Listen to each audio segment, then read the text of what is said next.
Hey everybody, this is Danny with Legendary Muscle, and today I'm here with my good friend Tom and his 1975 Mercedes 240D. Thanks for being on the show. Thank you for having me. So, first of all, you guys are probably wondering, what's a Mercedes doing on Legendary Muscle, but don't be fooled. This car is not no ordinary Mercedes. And when I saw it at the car show, I was very surprised what I saw underneath the hood. And I then realized that, yeah, this has some serious work done to it. So, to start off with, Tom, how did you get this car? Well, we got this car. My brother and myself got it. A guy named Lou Reed, this guy who built the car, and unfortunately Lou passed away a few months ago, and we bought the car in the estate sale. So I was with Lou when he was building the car back in the 80s, late 80s.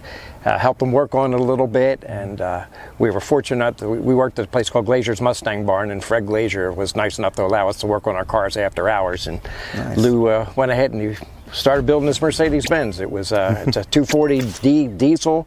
It was a nice body on the car, and the guys in Pennsylvania were Pro Street guys, so Lou wanted to go ahead and build a Pro Street car, and this is what he came up with. Oh, wow. And did he just have this car lying around? Was it something that showed up? What was it? This car laid around for a long time. He was going to fix it up and drive it, and that just never happened. And as time went by and everybody was building these hot rods, he got the idea to, well, let's do that to the Mercedes. The body was too nice to throw in the junkyard. I gotcha. So is like the frame on this, these were unibodies in the past, right? Right. This was a unibody car, but it was so badly rusted, Lou actually took the body apart, but took the chassis off it with a putty knife and a hammer. He was very proud of that. And he built his own chassis. It's a 3x2 rectangular two-wheeler chassis, and built the whole thing himself. All right, so it's pretty streetable, but also if you want to take it to the track and have a little bit of fun, you can also do that if you want. Yeah, it was built as a pro street car, but if you wanted to run it on the track, it's a pretty heavy car, so it wouldn't be super fast. It'd probably run in the 11s, but that's what we're looking at on it. And I love the way that he kept the originality of the car, the look of it. Yeah, that was the whole idea with it. It's got the European headlights in it. Lou made his own bumpers. They're fiberglass. Kept the body stock. That was Lou's thing. He just wanted to be to be different. I like it. And when I saw it at the car show, I was like, that's cool, because it looks so subtle, but at the same time when you hear it running. Yeah, it's an animal. Right? So this color right here, I know Mercedes used a lot of these kind of tones and everything. Is this the original color it came with? No. Lou loved the burgundy. He had everything painted burgundy. This was burgundy. He had a Willys that he had painted. He had painted burgundy. It was two-tone, but he just loved this color, and that was it. Okay. It was no question what color this car was getting painted. Well, it does fit the car very well. I like it. Do you know what kind of burgundy this is? Did you take it off of any particular It would be it'd be a Ford color, and it's a PBG base coat clear coat. Okay. This car's been painted 30 years ago. 30 years ago? Yes, sir. And it's still holding up? Yep. Well, he did a great job to it. Oh, he did. He did an excellent job. And so you said that this was already prepared to be on the track of Pro Street, right? What kind of brakes and suspension does it have? Well, it has a ladder barb rear. It's got a positive rear in the back of it, and it's got tubular A-arms in the front of it. It's all race car stuff in there. It's all coilovers, everything. Yep. What kind of rims are those actually? Because I like the rims how they fit on here. They're Pro Stars. They're weld wheels. Weld wheels? Yes, sir. And do you know the width of the rear tires? I think the back ones are 18.5, they're 31, so they're a pretty good sized tire on the back. That is a decently sized tire. Yeah, she's all tubbed. So, yep, I see she is tubbed. And now I see the roll cage that you have in there. Obviously, he wasn't messing around when he... No, if he was building a Pro Streeter, he was going all the way. He built his own chassis, welded it all together. The chassis and the roll bar and everything's all tied together. When he put the body on here, it looked like a dune buggy. It was just a chassis and a roll cage, and then the body came on the engine crane and put it on top, and then made it together.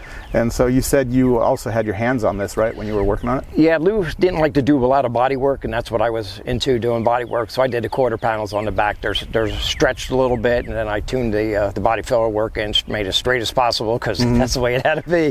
That's what we used to do. Was it hard to source out parts for this?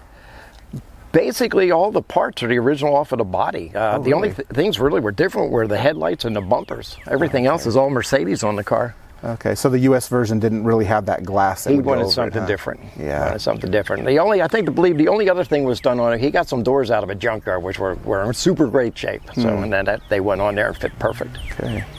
So I really want to show the audience what captured me when I heard this come along. You think we can have a look at the engine? Absolutely. All right. All right. So see, this is not your typical Mercedes engine. It's a Ford engine. So okay, so explain. What do we got here? Okay, it's a 460 board over. It's a 473 Ford engine in here. Lou engineered everything in here. He made all the metal panels. He did all the beadwork, everything in here. So this is his own engineering. Okay, so this is his Frankenstein. This was, and he was very good at it. So what kind of cam does this have in it, actually? The car's been built quite a while ago. I'm not exactly sure which cam in it. It's got a rumpety cam in it. Rumpety cam, right? Greco Racing Engines out of Pennsylvania built the engine. Oh, okay, got you. And you said it's carbureted, obviously. Yeah, it's got a 750 double pumper on it. Okay. And now, otherwise, I mean, you've got your standard ignition, right? Yes. And I like how he actually painted the engine the same as the car. You weren't kidding when he said he liked burgundy. He loved burgundy. The whole undercarriage, everything is burgundy. Everything is burgundy on this car. Wow. So, and now when they did that part of the frame and everything, was it powder coated or was it? No, it was, he sprayed everything lacquer. Okay. It was a semi-gloss lacquer. Gotcha. Now, going back to the engine, which that kind of took me a little bit off track. So it's got headers, I see, right? Yeah, he made his own headers. He fabricated his own headers? He made his own. Yeah, I guess you would have to, right? Because putting a Ford inside of a Mercedes. Yep. Same with the motor plate. He made all that. And now, how much horsepower would you say this is pushing out? We're in the ballpark of 500 horsepower. 500 horsepower. Yeah. For a 1975 240D. That's so great. We do. Yes, we do. Now, what kind of transmission do you have back in this thing? It's got a C6 in it. Okay. Any alterations on it, or is it? It's a prepped C6 in it. Yeah. C6. Yeah. If not, you'd probably blow the transmission away with this kind of engine. No, it's got a 3,000 stall speed converter on it as well. So. Okay. Yeah. What kind of rear end did you say it had? It's got a 9-inch. It's got a Detroit locker. It's a 411 gear and posi, obviously. So, have you now? Honestly speaking, have you ever burned the tires off this? Maybe. Maybe. All right. Well, I'd like to see how fast it goes. I mean, you think we can do that? Absolutely. We can take it for a ride. All right, let's do it. Happy to do it. Okay. So this car sounds really good, man. What kind of mufflers do you have on this? It's got 3-inch flow masters on it. Okay. Lou made all the exhaust and all. Right. All together. And it dumps off to the side of the car, right? Yeah. Right before the wheels. Right on the back tires. Yeah. That's your old school right there. It is. And now you were, I forgot to ask you, we were talking about the brakes and suspension. What kind of brakes does this have?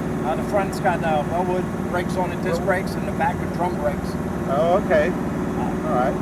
And that's pretty much what he put on at the time, or was that something you guys upgraded? No, it's all the way he built it. Okay. So what the car is now is basically what it was 30 years ago. Yes, yeah. We have a little bit more polishing, rebuild the carburetor, things like that, because it's had for a little while. And I like that even though he has the original roll cage, or the roll cage in here, he still has the original dash. He didn't cut it up. Yeah, it's his original dash. They just painted it, the vinyl dye. It looks really good. Yeah, he liked the original look on the stuff. Now you say this car was a snowbird. How's that? What do you mean by that? Snowbird, me and my brother and I have it. It goes up in the summertime with my brother, and then it comes down here. It came down in November. We did the Turkey Rod Show, so it's both of our cars. But Nice. my brother was nice enough to let me bring it down here and enjoy it. Now, do you I know you get a lot of people that must pull you over to want to take pictures or something like that. It gets a lot of attention. Yeah, Yeah. bet it does. Now, have you ever had anybody try to race you with it? Racing's illegal. Not yet. Not yet. Nobody tried to race you yet. Not Now, yet. but speaking of racing, have you ever tried to take it on the track just to open it up and see what it does? Or No, it hasn't been on the track. It's just a show car. Just show. It will probably, now that my brother and I own it, it will Yeah. probably get on the track and just to see, just stretch its legs a little stretch bit. it a little bit. That's right. And so I recall you showing me a magazine. This car was on a Hot Rod magazine, huh? Yeah, it was in 1998. 1998. Wow. And at the time, were you still over there in Pennsylvania? No, I'd moved down to Florida by that You point. already moved to Florida? It was a dare to be different, Okay. and he did. Oh yeah. I mean, he did an awesome job on it. I mean, I just love how he kept the originality of everything. Yeah. And That's Lou's style. you know, it's a subtle car until you hear it. Yeah. Oh, that is good. What kind of compression does the engine have? It's got 11 to 1 in it. 11 to 1. Shoot. Run And it- 93, and I put a little bit of 110 in it just for fun. Oh man. Makes Well, it smell good. that is a good one. It picks up and goes really good, man. So anyway, I mean, I appreciate the time you gave us, but we're going to sign off. Do you have any special shout out you want to give to anybody? No, I want to give a shout out for my brother for go ahead and purchasing the car. I want to thank Fred Glazier, Glazier's Mustang Barn, for allowing us to work on our cars after hours and all. Yeah, that's It right. wouldn't have been possible without that, so without That's Fred's true. help and all. Oh yeah, friendship is what brings everything together. And no, it's just a good group of people. Lou was an excellent guy. I worked with him for many years at the Mustang Barn, restoring Mustangs, so learned a lot from him. We had a good friendship. And, That's great. we're going to miss him. Yeah. All right. Well, you guys saw it, and you guys heard it, and you guys witnessed it. From Danny to Tom, till next time.